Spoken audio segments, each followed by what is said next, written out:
Is kombucha safe for recovering alcoholics? So this is a question that I've heard over the years, and I've been sober for a while, and people have different opinions, and some people have strong opinions, and some people don't really have an opinion. So I'm going to give you my opinion on it. And I actually did a little bit of research on it as well.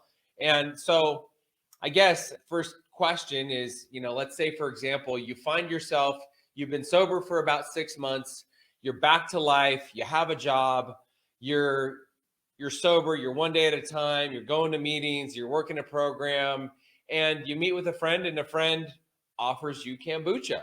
Should you try it?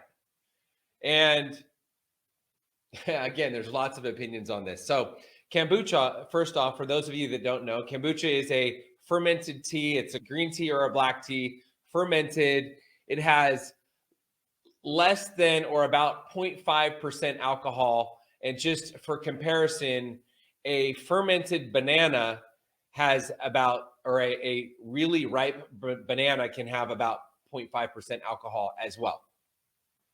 Non-alcoholic beer has about 0.5% alcohol. Now, kombucha can range from 0.4% alcohol up to like 2.5% alcohol, which is why sometimes there are some forms of kombucha that you have to be 21 in order to purchase from the store, and some that you're not able to. So there's different opinions. Some people say, why risk it? Now, for me, I drink kombucha occasionally. I don't have any issues with it. It doesn't trigger me at all. And so, but I've heard other people that have said they don't want to drink kombucha because why risk it? So there's two schools of thought. It's like, okay, why risk it?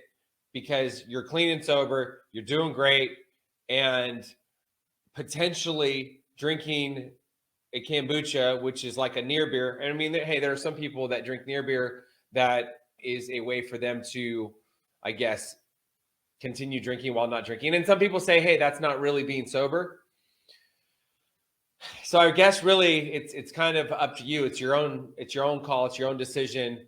What I always do whenever I make decisions and I come across something like kombucha or near beer is I'm going to talk to people in my circle. I'm going to talk to my sponsor. I'm going to pray about it. I'm going to meditate. I'm going to ask God for direction.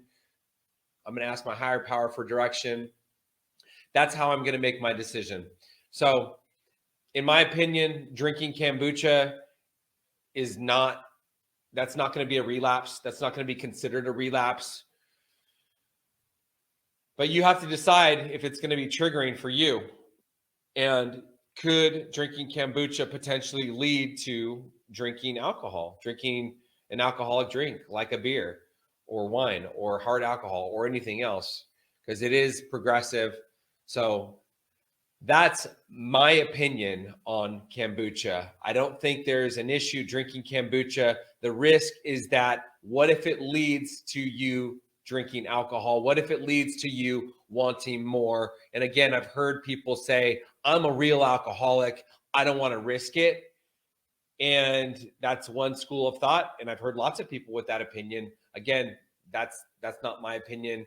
And quite honestly, I don't think I've ever heard of anybody drinking kombucha and escalating to alcohol from the kombucha. Not that I'm looking for it, not that I'm talking to everybody in the world about it. So that's my opinion on kombucha.